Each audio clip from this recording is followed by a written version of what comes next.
নমস্কার, শুরু করছি আজকের আলোচনা। 1886 খ্রিস্টাব্দের 1 জানুয়ারির একটি ঘটনা। ক্রমে 1886 খ্রিস্টাব্দের 1 জানুয়ারি আসিল। সেদিন কল্পতরু হইয়া ঠাকুর অর্ধবাহ্যদশায় সমবেত ভক্তবৃন্দের মধ্যে যে যাহা চাহিতেছে তাহাই অকাতরে দান করিতেছেন। উদ্যানপথে এই অলৌকিক লীলা চলিতেছে। এদিকে দ্বিতলে লাটু ও শরৎ অবকাশ বুঝিয়া ঠাকুরের শয্যাদি রৌদ্রে দিয়া ঘরখানি সংস্কারে নিযুক্ত আছেন। তাহারা দ্বিতলের ছাদ হইতে ভক্তদের আনন্দধ্বনি শুনিলেন। মক্তপ্রায় তাহাদের আচরণও কিঞ্চিৎ লক্ষ্য করিলেন, কিন্তু অর্ধনিষ্পন্ন হাতের কাজ ফেলিয়া গেলে ঠাকুরের অসুবিধা হইবে ভাবিয়া মনোশক্তি প্রভাবে ঘটনাস্থলে উপস্থিত হওয়ার অদম্য বাসনা রোধ করিলেন। পরে শরৎকে অনুপস্থিতির কারণ জিজ্ঞাসা করিলে তিনি প্রথমে প্রকৃতিসুলভ সংকোচবশত উত্তর দিতেন, তখন যে ঠাকুরের বিছানাপত্র রৌদ্রে দিচ্ছিলাম, কখন তিনি উঠে আসবেন, তাড়াতাড়ি বিছানা করতে হবে। প্রশ্নকর্তার ঔৎসুক্য ইহাতেও না থামিলে বলিতেন, পাবার ইচ্ছা তো মনে আসেনি, তাছাড়া তিনি যে আমাদেরই ছিলেন বলিতে তাহার বদনখানি আবেগে আর রক্তিম হইয়া উঠিত। ঠাকুর কখনো কখনো স্বীয় সন্তানদিগকে ভিক্ষায় পাঠাইতেন। প্রথম ভিক্ষার দিনের কথা শরৎচন্দ্র সকৌতুকে এইভাবে বর্ণনা করিতেন, আমি এক ছোট গ্রামের ভেতর দিয়ে নারায়ণ হরি বলে একটা বাড়ির সামনে দাঁড়ালুম। ডাক শুনে একজন বয়স্কা রমণী বেরিয়ে এলেন। এমন সুস্থ দেহ ভদ্রলোকের ছেলেকে ভিক্ষা করতে দেখে তিনি ঘৃণার সহিত বলে উঠলেন, এমন গতর রয়েছে, ভিক্ষা করে খাচ্ছ কেন? ট্রামের কন্ডাক্টরি করিতে পারো না? এই বলে দরজা বন্ধ করে দিলেন। ঠাকুরের মহাসমাধির পর তিনি গৃহে প্রত্যাবর্তনপূর্বক অভিভাবকের আদেশে পুনর্বার অধ্যয়নে মন দিলেন।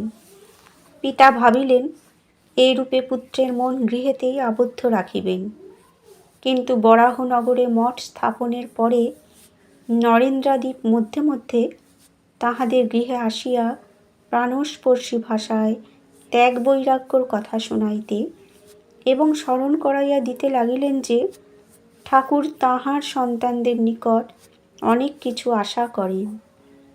পিতার শাসনে থাকিয়া শরৎ রুদ্ধদ্বার গৃহে অধ্যয়নে বসিতেন, কিন্তু নরেন্দ্রের করাঘাতে সে দ্বার উদ্ঘাটিত হইত। এইরূপে নরেন্দ্রের প্রেরণায় শরতের বরাহনগর মঠে যাতায়াত আরম্ভ হইলে পিতা প্রথমে অনুনয় বিনয় করিলেন, কিন্তু উহা ফলপ্রদ না হওয়ায় তাহাকে গৃহে আবদ্ধ করিয়া দরজায় চাবি দিলেন। এইভাবে তাহাকে অধিক দিন কাটাইতে হয় নাই, কারণ একটি ছোট ভাই পিতার অজ্ঞাতসারে দ্বার খুলিয়া দিল এবং মুক্তি পাইয়াই তিনি পূর্ববৎ চলিতে লাগিলেন। অতঃপর যথাকালে তিনি সন্ন্যাস অবলম্বনপূর্বক শারদানন্দ নামে পরিচিত হইলে এবং গৃহের সহিত সর্বপ্রকার সম্বন্ধ পরিত্যাগ করিলে পিতামাতা বুঝিলেন যে আর পুত্রের উপর অভিমান করা বৃথা, বরং এক্ষণে তাহার ধর্মপথের সমস্ত কণ্টক দূর করার জন্য তাহাকে আশীর্বাদ করাই যুক্তিযুক্ত। অতএব তাহারা একদিন বরাহনগরে আগমনপূর্বক তাহাকে জানাইয়া গেলেন যে আর তাহাদের মনে কোনো খেদ নাই, তাহারা তাহার নবজীবনে সর্বাঙ্গীন উন্নতি কামনা করেন। বরাহনগরে স্বামী শারদানন্দ অপর তপস্বীদেরই ন্যায় সাধনায় নিমগ্ন হইয়াছিলেন। দিনে তিনি সকলের সহিত আধ্যাত্মিক আলোচনায় যোগ দিতেন, আর গভীর নিশীথে কোনোদিন স্বামীজির সহিত কোনো দিন বা একাকী কাশীপুর শ্মশানে কিংবা দক্ষিণেশ্বর পঞ্চবটিতে ধ্যান জপে রত হইতেন। এইরূপে কত রাত্রি যে তিনি অনিদ্রায় কাটাইয়া অপরের অজ্ঞাতসারে বরাহনগরে প্রত্যাবর্তনপূর্বক দৈনন্দিন কার্যে যোগদান করিয়াছেন, তাহা কে বলিতে পারে। একদিকে নিষ্ঠাপূর্বক গভীর ধ্যান এবং অপরদিকে আশ্রমের যাবতীয় কার্য যথাবিহিত সম্পাদন, ইহা অল্প লোকের পক্ষেই সম্ভবপর।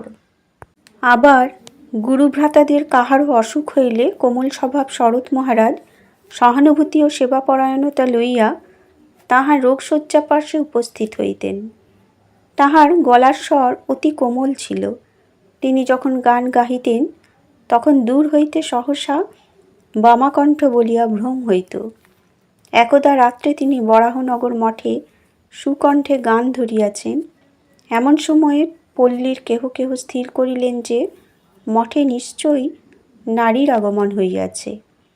এহেন কঠিন সত্য আবিষ্কার করিয়া মঠের ভণ্ড সন্ন্যাসীদিগকে সমুচিত শিক্ষা দিবার মানসে তাহারা সেদিকে অগ্রসর হইলেন ও বহির্দ্বার রুদ্ধ থাকায় উল্লম্ফনপূর্বক প্রাচীর উল্লঙ্ঘন করিলেন।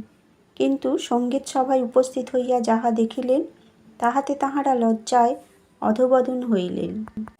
অবশেষে নিজেদের ত্রুটি স্বীকারপূর্বক তাহারা সাধুদের নিকট ক্ষমা প্রার্থনা করিলেন। শরৎ মহারাজের স্তোত্রাদি পাঠও বিশেষ চিত্তাকর্ষক ছিল। তিনি যখন বিশুদ্ধ উচ্চারণ সহ সুকণ্ঠে চণ্ডীপাঠ করিতেন তখন শ্রোতৃবৃন্দের মন স্বতই ভক্তিরসে আপ্লুত হইত। অতঃপর তাঁহার অন্তরে তীর্থভ্রমণের আহ্বান ধ্বনিত হওয়ায় 1887 অব্দের মার্চ মাসে শ্রী শ্রী ঠাকুরের জন্মোৎসব শেষ হওয়ার পরে তিনি স্বামী প্রেমানন্দ অভেদানন্দের সহিত পদব্রজে নীলাচলে যান। সেখানে কয়েক মাস তপস্যা করিয়া তিনি বরাহনগরে ফিরিলেন এবং স্বল্প বিশ্রামান্তে উত্তর ভারত মুখে যাত্রা করিলেন। বন্ধুরা, আজকের আলোচনা এ পর্যন্তই। ধন্যবাদ।